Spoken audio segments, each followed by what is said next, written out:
And Bonds hits one high. Hits it deep. It is out of here. 7:56. Bonds stands alone. Now Booker with Tucker on him. Throws it up for 8. Shot blocked by Antetokounmpo. What a block from Giannis. 17 seconds from Game 7 or from championship number 6. Jordan, open, Chicago with the lead. Minute remaining. And they're putting Curry in the pick and roll, trying to get him on Irving. Irving and Curry, one-on-one. Irving puts it up. It's good. Kyrie Irving from downtown. We're sending it in, Jerome. That's for damn sure. Yes. What is up, everybody? Welcome to Taproom Sports Podcast. I'm your host, Jordan Stacks on Stacks Slats. Joined with my friend, my man, Mr. Aaron Kidd. Live from the East Coast, from Virginia. How we doing, Aaron? Jordan, we're doing great, man. Thank you so much for having me on, as always, and ready to chop it up. Got a nice looking slate tomorrow. Yeah, we do. We have a better slate than today, I think. I wasn't too high on today's slate, to be honest, but I do like tomorrow's slate. And we've been doing good on this show, man. Going back and forth and getting some good bets and some good conversation around a lot of these games on Saturday. So we got a nice slate for tomorrow. A few games on deck. And so first game we're going to talk about is the Tigers versus Cardinals. Before we get into the game, though, Aaron, I do want to ask you a little bit about your opinion on the Cardinals situation here, sitting at 10-22. This team was the overwhelming favorite to win the NL Central beginning of the year. They were like minus 250, I think, before the year started. And now they are, just atrocious. And if you bet them every single game, one unit, $100, you're down $1,680 right now. That's how bad this team is, man. What's your thoughts? Yeah, Jordan, and they're actually terrible on the run line too. Just against the run line they're actually 29th in the majors at a 12-22. So you wouldn't be doing too well if you didn't bet them on the run line every game either. As someone that was high on the Cardinals coming into the season, I'm very surprised to see what we're seeing out of them. That lineup 1 through 9, they should be able to hit the ball, and they've been hitting the ball, okay. But their pitching is just atrocious. Their bullpen's kind of middle of the way there, but just their starting pitching is just terrible. And when we get into the game, I'll talk about Wainwright, who they've got coming back on the mound tomorrow. But man, that team shouldn't be playing a lot better than they are. They should be producing wins, and you almost think they need a complete reset in the clubhouse, kind of like we saw with the Phillies and the Blue Jays last year. Yep. It's crazy to me because, the Cardinals were usually so used to seeing them as, they're a good pitching team. Even if they don't have names, they just, go to the Cardinals and they're good at pitching, right? They always have good pitching, regardless of who's on the team. Bullpen, starters, etc. And it's kind of the antithesis of how I view the Marlins, because, the Marlins have great starting pitching, but they can't hit the ball. And it's maybe those two should work out a trade. Trade a bat for a starting pitcher or something. At this point, I heard some rumors today that from a Cardinals beat writer that if the Cardinals are struggling in July, we could see, trade talks intensify around Paul Goldschmidt or maybe a couple other guys. What's your thoughts on that? Because Paul Goldschmidt, he's only owed another year, so he could be a pretty good trade commodity at 35 years old. And so, to that point, that would kind of work out the way that we thought it was going to work out coming into the season. Me and some good friends of mine, we talked a lot of baseball before the season started, and it was always that they've got some pieces there. They've got Newt Bar coming up. Nolan Arenado. There was always some pieces there that we thought they could trade to maybe get another starting pitcher. We didn't think they would just be dumping them, or focusing on a rebuild or anything like that, or just dumping contracts, seeing what you can get for it. We always thought they would be trading a piece for another starting pitcher. So, man, I couldn't have been more wrong about one of those things, but I guess I was right about another one of those things that we could see them doing some, being I guess a seller at the trade deadline, where I thought they would be a seller and a buyer at the trade deadline. And if you see me getting ready to jump out of my chair, it's because the Mariners just have the rally caps on, and I'm watching the Mariners game that I bet on tonight. They just got a 3-run double, so we're back in the ball game. Oh, nice, dude. I'm on the Astros, so I don't want to see a 3-run double. Who got it? Colton Wong hit it? Yep. Oh, Bases juice one out. He just gets up there and just smokes the ball. Batting 187 too. Unbelievable. Sorry, I didn't mean to lose focus. No, it's okay. It's interesting to me too, regarding the Cardinals, because they arguably have one of the best farm systems in all of baseball, right? And they could have moved some of their prospects for bigger pitching prospects, but they've chosen not to. And that to me was interesting all along, right? And now they call up Jordan Walker to start the year. They send him back down, and the reason why I've been saying like for about a month that Carlos Marmol needs to be fired is because like a lot of these guys they're in and out of the lineup. They're not getting any consistency in the lineup. The pitching's terrible. A lot of the pitching changes have been awful too, like when he's pulling starters and bringing in relievers. It's just been awful management in my opinion. And like they got guys like Mason Wynn, Jordan Walker, Matthew Liberatore, and you could like trade these guys for good useful pieces now, and they've held off on it, saying like, okay, we're gonna wait for these guys to come up, which does, in my opinion, lead to the fact that, okay, maybe if they aren't in contention, maybe they do sell off a lot of these veterans and start the rebuild, because they do have a nice young guys down in the minors that they can call up and get things started, right? So it's going to be interesting to see, man. The Cardinals are definitely an interesting team. So let's just hop into that game right now. The Cardinals versus Tigers tomorrow. Did that game go final yet? So that's what I'm paying attention to as we're speaking right now. Bottom of the ninth, 2 outs. Goldschmidt's on second, and Carlson's up the bat. So, just kind of just jumping right into that game. I was actually hoping the Cardinals would come back and win this thing tonight, but neither here nor there. If the Tigers finishes off, that'll be now 8-1 against the NL this year for the Tigers. They've struggled against the American League, but they've been strong against the National League. You kind of saw what they did against the Mets here at the beginning of the week. Javier Baez has come back strong since he got benched earlier in the season. He's just acting like he's a different person now. He's swinging the bat with confidence. After tonight, Riley Green's now on a 9-game hit streak, and they seem to kind of be back trending. They're trending the way everyone thought they were going to be last year. Yeah, I have them, third in the majors in bullpen and whip, and just kind of how I have them rated. I have them, their bullpen is pretty strong bullpen. Alex Lane, he's converted 5 out of 6 save attempts, and if this one holds true tonight, that'll be 6 out of 7 this year, which will make it 6 straight. Kind of like we talked about the Cardinals on the other hand, they've been a mess, man. Just kind of out the gate slow and haven't gotten going, and haven't been able to figure out their pitching. That lineup 1 through 9 should be hitting the ball better than they are. And like I said earlier, I just think they need a complete reset in the clubhouse. Kind of talking about pitching coming back, they get their ace back tomorrow, Adam Wainwright. And I kind of like fading pitchers on their first game back off of a long stay on the IL or first game of the season. Look at Schwarzer and Verlander and what the Tigers did to them. Kind of beat them in both of their first games back. And speaking of trends, the Cardinals, as I said earlier, 12-20 against the run line. So if you've been betting them against the run line, man, you're not doing too well. And until this Cardinals team can just prove me otherwise, I'd be hard pressed to not take the Tigers.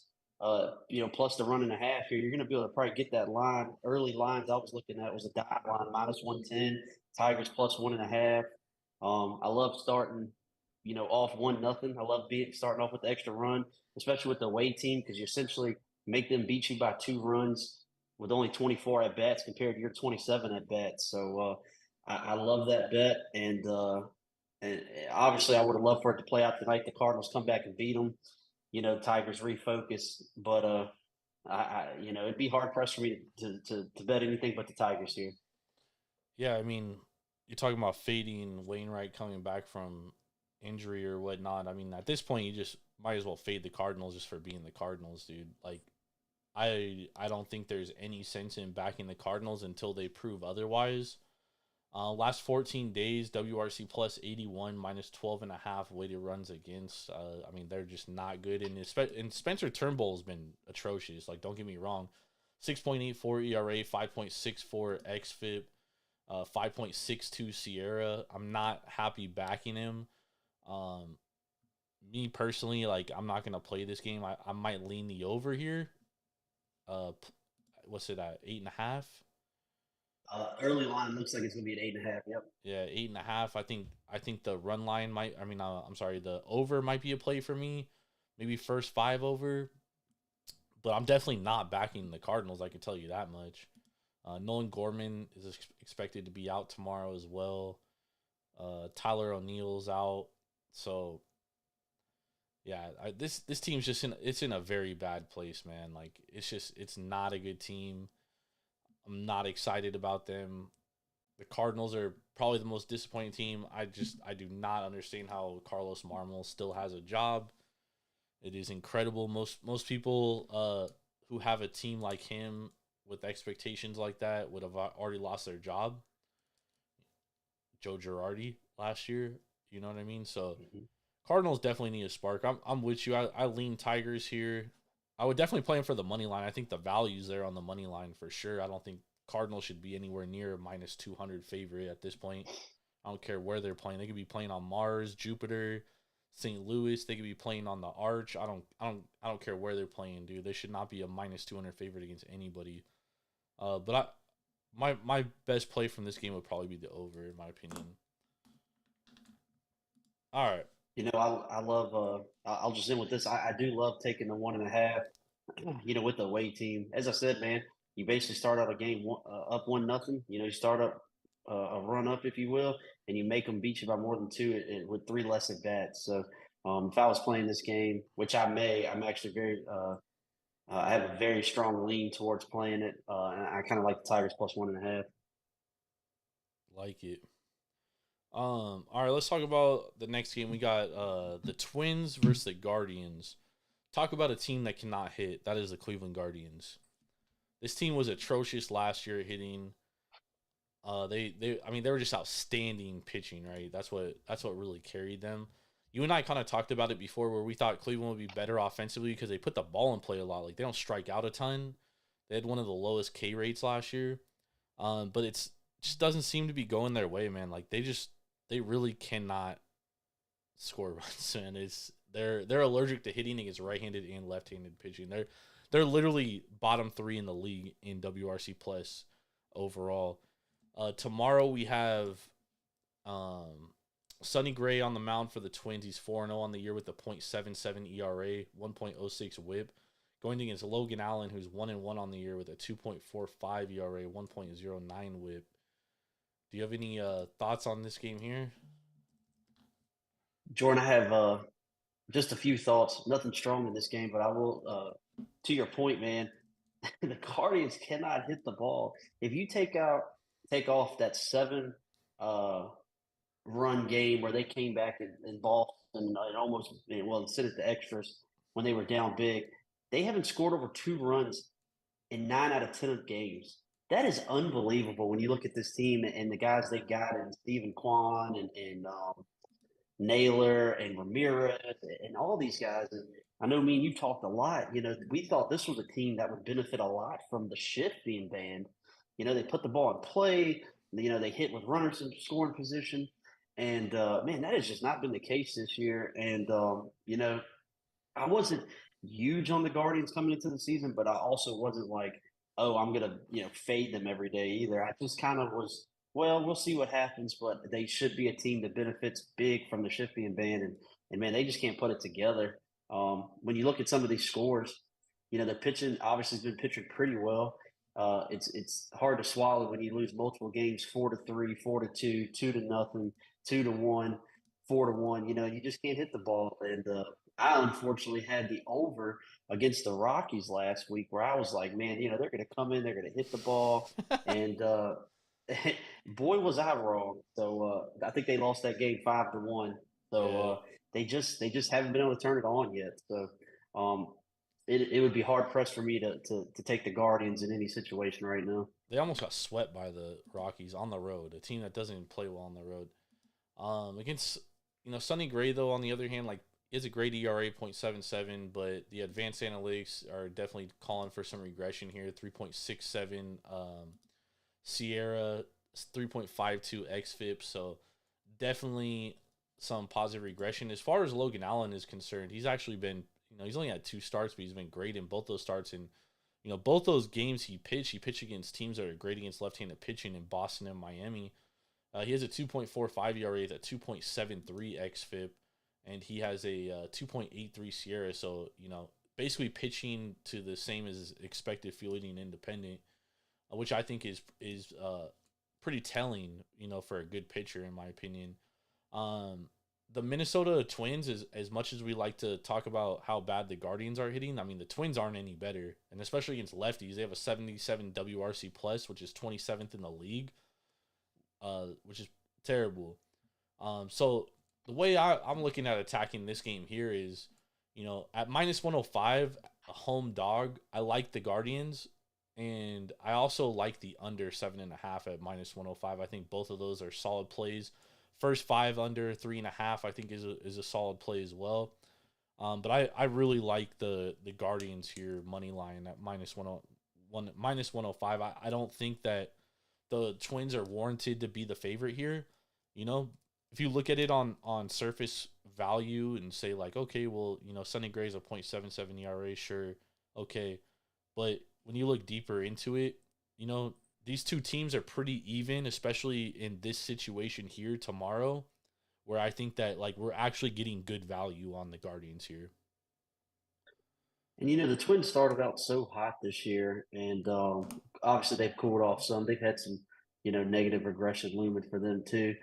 As there's got to be some positive regression at some point, with the Guardians. We're talking about a playoff team from last year, but I actually have these teams graded pretty even as well. But the Guardians just, I don't know. Their bats are so frustrating. Like I was, like I said, I was more high on them than I was low, if that makes sense at the beginning of the season. So I took them in a couple spots, and it was just so frustrating to watch. They'll get up there, 2 strikeout, strikeout, and then they'll get up there, get a base hit, and then another guy gets up there and pops out and swings at the first, pitch. It was so frustrating to watch. So. Yep. Not a strong opinion here on me, man, but I think you're all over it. I think, I'm not sitting here and saying it's not going to be a sweat. Anytime you back the Guardians, it's definitely a sweat. And, losing Tristan McKenzie was huge for them because, like, him and Shane Bieber are, like, 2 of the best right-handed pitchers, starters in baseball last year. And, like, losing him was massive, dude. But they do have like 3 really good prospects who they're like slowly trickling up here, who are starters. And like, that's what the Guardians do, dude. They lean on defense and pitching. Like, that's what they do. You know what I mean? Like, they're not here to win games 10-9, 10-8. Like, no, they're here to win games 4-1, 3-4, 3-2, 3-1. Like, that's what they do, man. That's what they did well last year. So yeah, I think in this spot, like I said, I just think there's value on. I think the Guardians are undervalued in this spot. I think the Twins are massively overvalued in this spot. So I do like the Guardians here. All right, let's move on to our next game. We got the Nationals and Diamondbacks, and I know you got a play on this one. Currently, the Diamondbacks are minus 145, minus 150, depending on the book. The Nationals plus 125. The total's at 9.5. We got Mackenzie Gore, who's 3-2 on the year with a 3.77 ERA, 1.42 WHIP, going against Henry, who's 1-0 with a 6.52 ERA, 1.66 WHIP. What's your thoughts on this one, Aaron? Yeah, Jordan. So, if anybody follows me at all or follows the show, my biggest bet before the baseball season was Arizona Diamondbacks over 75.5 wins. I thought with the rule changes, a young, energetic team would be a great team to target. And they haven't disappointed. Guys like Corbin Carroll hit a home run tonight. These guys are stealing bases. I think they're third in the league in stolen bases. And they're just playing with a lot of energy. They fought back the other day against Texas, got down big, and came back there and won 12-7. They split that series with them, and here they are hosting the Nationals back in Arizona. The Diamondbacks coming in tonight had scored 40 runs over their last 5 games, and as high as I am on the D-backs, they certainly have some negative regression looming. Uh, and their bullpen issues are well documented. We've seen them get hurt by the bullpen. On the flip side, to much surprise, the Nationals have been playing better as of late. They've taken 3 out of their 4 last series. And Mackenzie Gore is pitching better. We're talking about Mackenzie Gore, who was a top prospect in the Padres organization. They were really high on him. Of course, he comes over in the Juan Soto trade. And he's pitched well on the road this year. If you really look at his splits, he's pitched a lot better on the road than he has at home. He's got a 2-0 road record against across 3 starts. He's got a 2.87 ERA on the road compared to 4.7 at home. To go along with that, he's got a 1.42 WHIP for the season, 3.63 xFIP, and he's averaging 11.3 Ks per 9. So the D-backs, like you said, they'll send Tommy Henry out there. He's a second-year guy. Tommy Henry last year, if you watched him, he struggled with walks. And he's kind of figured that out this year, slowed down, walks. But what happened with the Washington Nationals is, of course, I live here in Virginia, so I follow the Nationals and the Orioles. Not that I'm a fan of them, but naturally I follow them, the local teams. And they've really tweaked their batting order. And I think they finally got the batting order figured out. Call leading off, Garcia in the second hole, a couple other pieces there, filling that lineup there. They kind of figured out how to generate runs. They're and when you start looking at covering run lines like we talked about earlier, the Nationals are 4th in the majors in covering the run line, 19-12, but an incredible 11-2 on the road. Looks like tonight they got a shot to cover the run line, the +1.5 tonight. But even if they don't, they'll be 11-3 on the run line. And really, for this play, I was hoping the Diamondbacks were going to win. 1, it's one step closer to my season win total. But 2, I'd love to be able to buy in on the Nationals. Seen a lot of buy signs on them. I think that team is trending a little. I think that team is trending a lot better than what myself and most people thought we're going to do. We thought they were going to be a bottom feeder, and hell, they were going to struggle to win 50 or 60 games this year. So I think they're kind of embracing underdog roles. So I kind of like the Nationals here, hoping for some buy on the Diamondbacks, and would hope to be able to get the Nationals, plus that 1.5 around -135. So hoping some money comes in overnight on the D-backs. But I like the Nationals +1.5 here. Yeah, if you listen to our NL East preview show, there's one guy that was high on the Nationals, and that's this guy right here. I'm a huge Mackenzie Gore guy. I am a huge Josiah Gray guy. I think both those guys have elite ace stuff, and we're starting to see that kind of trickle down, and like they have a nice young lineup. Kybert Ruiz has been phenomenal.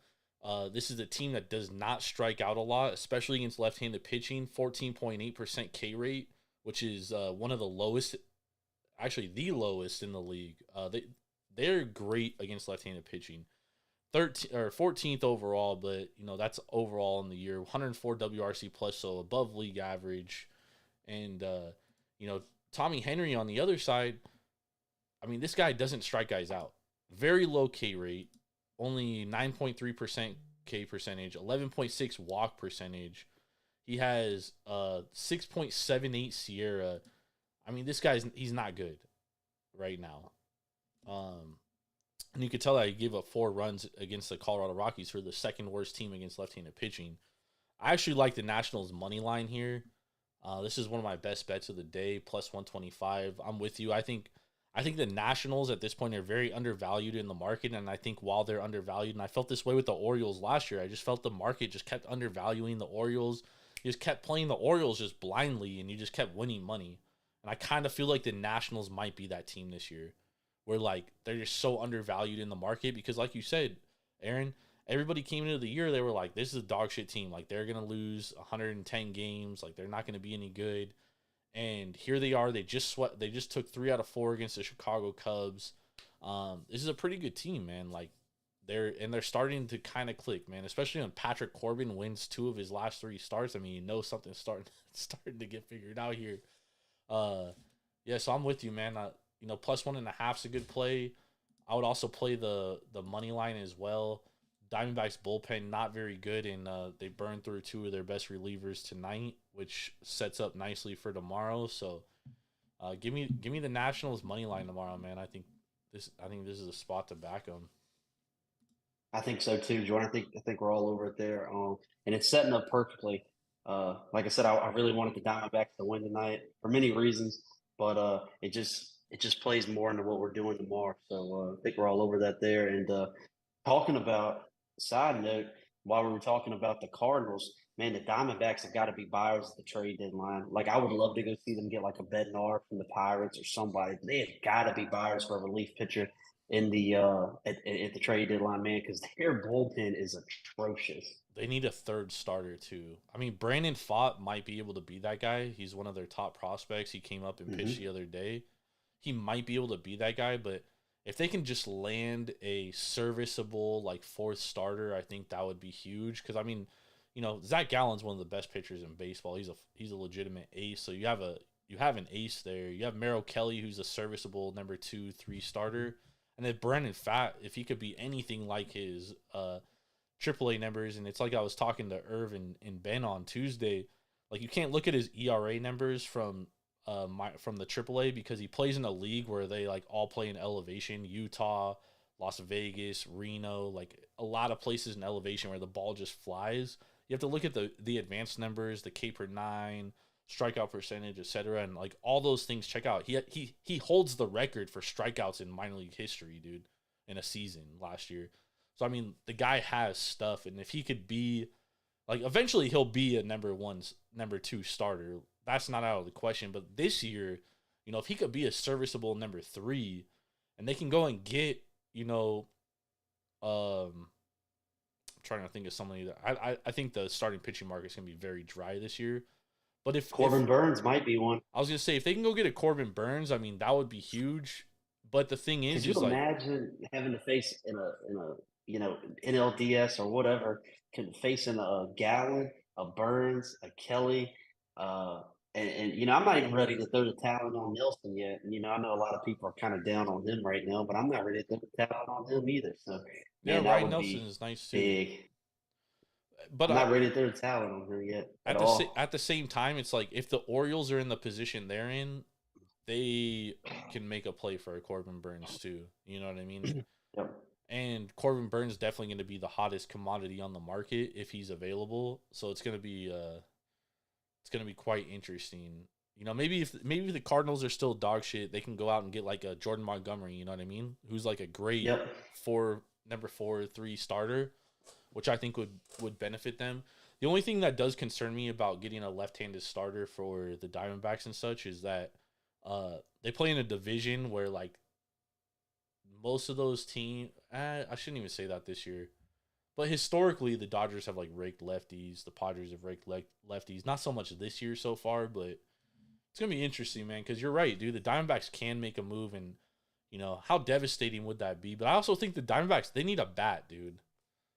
Because their offense is so inconsistent outside of Christian Walker. Like, Christian Walker is like 40% of their offense, driving in runs. Corbin Carroll's been a big, huge ad. Well, He might be the rookie of the year. He's their on-base guy, but I mean, driving in the runs, it's Christian Walker, and then it's like you don't really get much. Yeah, I was hoping more for Moreno. They gave up Dalton Varsho for that, but those 2 pieces have kind of, I think, outweighed Dalton Varsho. But Dalton Varsho, good pickup for the Blue Jays. Yeah. And Alec Thomas hasn't really panned out all that much yet. Maybe he gets it going at some point. Be interesting to I see. will tell you, Jordan, looking ahead, which I shouldn't be, but looking ahead for the Diamondbacks, they got this 3-game homestand with the Nationals. They got Miami coming to town right after that next week. Then they go out for a 4-game series with San Fran. They go to Oakland for 3 days, go to Pittsburgh for 3 days. Man, I mean, those are some winnable ball games there. So hopefully for our season win total, we're going to be in good position coming out of May. Yeah. No, I definitely think that I still think the Diamondbacks are going over. I think that they have too good of pitching already as is, which I don't think is great, but Gallen, Kelly, Nelson, Fott, I think those are serviceable guys. Yep, I agree. And especially if you look at the teams in their division, like look who San Diego's throwing out every third and fourth day, dude. Seth Lugo and just Diamondbacks. I mean the Padres. Giants, dude. Sean Mania, dude. That guy might be auto fade every game, dude. And at one point in time, Sean Mania was a play on every game. You remember that? Oh yeah, when he was on the A's, when he pitched 2 no-hitters in a perfect game, he was money, dude. We were making money left and right on him. Not anymore. All right, let's move on to our last game we're going to talk about. We got the Dodgers at Padres, Battle of the West. This is the Padres World Series. Every time these two face up, I mean, they love to play the Dodgers, dude. It's absolutely incredible. They've won 1, 2, 3, 4, 5-5 in their last 5, but they won that playoff series, and I don't know. I just feel like they always play the Dodgers super tough. Tomorrow, this game's still going on, by the way. It's 4-2 Padres in the 6th or 7th inning, I think. Bottom of the 7th now. Padres up 4-2. Got runners on first and second, 2 outs. Yeah, 4-2. Tatis hit 2 home runs tonight. He loves hitting Kershaw. He has more home runs on Kershaw than any other pitcher in baseball, which is pretty incredible. We got Dustin May against Blake Snell. Dustin May's 3-1 on the year, 3.15 ERA, 0.99 WHIP. Going against Blake Snell is 1-4 on the year, 5.28 ERA, 1.76 WHIP. Blake Snell is kind of an interesting character to me because last year he started the year just so terrible. He went on the IL and bounced back, and he was great to end the year. And when Blake Snell is on, he is on. He's very tough to hit, but when he's off, he can't find the strike zone. He throws too many pitches, walks a ton of batters. Just awful stuff. And Dustin May, he came back from Tommy John late last year. He's kind of been up and down this year, but he's starting to figure it out and get back to that guy that he was before he had Tommy John, which is good to see if you're a Dodgers fan, because the Dodgers, they're lacking starting pitching right now. Called up one of their top prospects in Gavin Stone the other day, who got shelled. But Dustin May, 3.15 ERA, but he has a 5.11 xFIP and a 5.30 Sierra.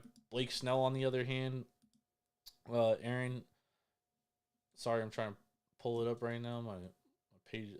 He has a 5.28 ERA, 4.61 xFIP, 4.85 Sierra, so basically on the same level. You have any conviction on this game tomorrow? Jordan, I don't have a strong opinion at all on this game, but I will say I have a love-hate relationship with guys that were relievers that, turn into starters, especially then you throw in Tommy John surgery in the middle of that. But, Dustin May's come out pretty strong this year. He's had some good showings. Baron, that was against the Cardinals, the Cubs. He did get hit pretty bad by the New York Mets. That was earlier in the season. We'll give him a pass for that. So I kind of like Dustin May. Blake Snell, like you said, he has been a fade for me for many years away. Now playing at home, he's kind of a different guy. As you said, you'll see some of the highs and the lows of Blake Snell. I've made some money over the years fading Blake Snell when he's not at home, but not something I'll usually like to jump in and try to fade a motivated Padres team at home. Yeah, I was talking with one of my buddies here in Vegas who's like a really, really sharp guy, and he's like, I'm on Dodgers tonight, and I was like, bro, I like the Padres. I'm not going to lie to you. And he's like, why? I was like, because, dude, they play every game against the Dodgers like it's Game 7 of the World Series, dude. And you could see it was electric tonight. And like going back to last year, like they didn't have Tatis for most of those games. And like Tatis loves to play against the Dodgers. Like he lights it up when he plays against the Dodgers. Tatis loves the moment. You know what I mean? And like we're seeing it in this game. He hit 3 home runs, has 3 RBIs, and they have 4 runs total. Tomorrow night, I like Blake Snell when he's not pitching during the day and when he's at home. I'm always willing to back him. As far as Dustin May, I definitely think Dustin May might be the Dodgers' best starter at this point. You know, no hate towards Clayton Kershaw. He's just getting older. And on top of it, both these teams, you know, the Dodgers against left-handed pitching, 90 WRC plus, 27% K rate, and only 11% walk rate. And against right-handed pitching, San Diego this year, 98 WRC plus, 25% K rate, only a 278 batting average balls in play, and minus 9.5 weighted runs against. I actually like the under in this game. I think I'm willing to fade both offenses, if that makes any sense here. Yeah, you know, the Dodgers, they kind of got off to a rough start. Well, a rough start, at least for the Dodgers, you know, what we come kind of accustomed to knowing what they do. And you just kind of always felt like they had positive aggression or whatever you want to call it looming. They were always going to figure it out, and going and playing the Cardinals, you know, kind of helps you figure it out. And then they kind of just destroyed the Phillies. I mean, just kind of ran the Phillies out of the ballpark there. And there was the loss coming there. You know, they take this one on the chin tonight. Good chance they bounce back tomorrow night too, even though they will get a max effort from the Padres. So, like I said, not a strong conviction here either side for me, but I think you're all over the under. Yeah, I don't have a strong conviction on the side. I like the under though. I think it's going to be a low scoring game for sure. All right. Let's go, y'all. Let's get to our best bets, Aaron. So, what do you like for tomorrow? What's your best bets? I like the Tigers plus 1.5. Line just came out for that. You're looking somewhere around minus 110 All right. on the plus 1.5 for the Tigers. I like fading Wainwright in his debut back this season. That's your best bet? Yep. All right. I like I'm going Guardians money line minus 1.5 or minus 105, sorry. And then I'm also gonna go Nationals money line. And we're both in agreement on that one. I love that. Nationals money line plus 125 or whatever the best number you can find is. I like that one. They're actually, Jordan, depending on what book you're using, there are a lot of plus 125s. Looks like you might be able to find a couple plus 130s out there right now. So if you can get a plus 130, even better. But I would play it to plus 115 to be honest. I think that I think they're gonna win that game. I think it's a lot closer than the line suggests. You know, we always talk about things being correlated, right? So Right. there's always a correlation between everything. We all know I'm not a big totals guy, but I do dabble in totals because I think there's some correlation there. I was trying to pull up nine. There's a lot of 9. A lot of 9s in that game.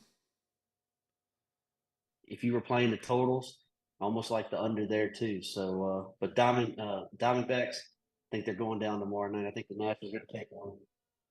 Agreed. The one thing I do concern myself with the total is the fact that the Diamondbacks bullpen, if they get into the bullpen early, like that bullpen is atrocious outside of their top 2 guys. Outside of Chaffin and what's his face? Mantiply. I mean, you never know what you're going to get from that bullpen. Just a terrible bullpen. So that's something to keep. They've got to go out and get somebody. Any derby picks tomorrow, Aaron? No, I don't. I'm not the guy to ask that, but there's a lot of sharp guys you can find out from. But I don't have any picks. Yeah, I've been listening to a few guys that are sharp horse racing guys, and they all are pretty consensus on the same horses, which is a little scary because Usually when guys are like consensus on that shit, it never works out that way. So I would say just choose the horse with the best name, throw $10 on it, and let it ride. I will say, Jordan, side note, I love the shirt. That shirt is dope. That might be the shirt of the year so far for the show. So Oh, thank you. My vintage Banty game is on point, dude. I love that. So I've been sitting here waiting for a good time to chime in and say it, but had to say it for the show's over with. Awesome shirt, Jordan. Oh, a West Coast or East Coast guy who likes Tupac, man. You don't hear that very often. I love Tupac. Yep, one of the greatest. I still love my East Coast guys, Jadakiss, Styles P, so Nas. Those, a couple of good guys too. So hey, Machiavelli in this Illuminati all through my body. There we go. That's the rap you'll get from me. Anyways, love it. Thank you everybody for joining us. Make sure to go to Tavour.com or download the Tavour app straight to your mobile device. Use promo code TAPROOM for $10 off your first purchase of $25 or more. That's craft beer delivered straight to your front door. And guess what? It's May, which means next month, June, we are starting our college football previews. Conference by conference, breaking them down.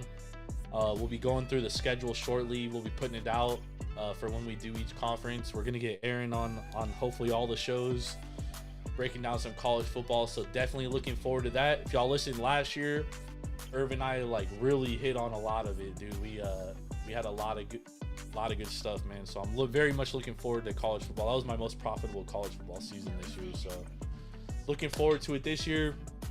Looking forward to NFL. College basketball, of course. The transfer portal is going crazy, Aaron. It's going crazy, so we're looking forward to that. Kansas and Texas, man, they're both trying to build some teams, some squads again. So and neither one are going to win the national title. You heard it here first. Hey, take USC to win the national title right now. We need our buddy Victor to fix a short game for us tomorrow too. Oh my God, Hovland, bro. He was like -6 under. He should be -7. He had 3 bogeys. He just can't figure that 100-yard. He just can't figure it out. Short game. It's all right. Fingers crossed for. He's gonna put it together though. He's gonna put it together this weekend. I've got faith. Fingers crossed. Big weekend. Let's get it. All right, y'all. Thank y'all for joining us. We'll catch y'all later. Enjoy your Saturday. Enjoy the Kentucky Derby. If you're drinking some mint juleps, don't drink too many. Don't drive. Make sure to call an Uber or a Lyft. We love y'all. Peace.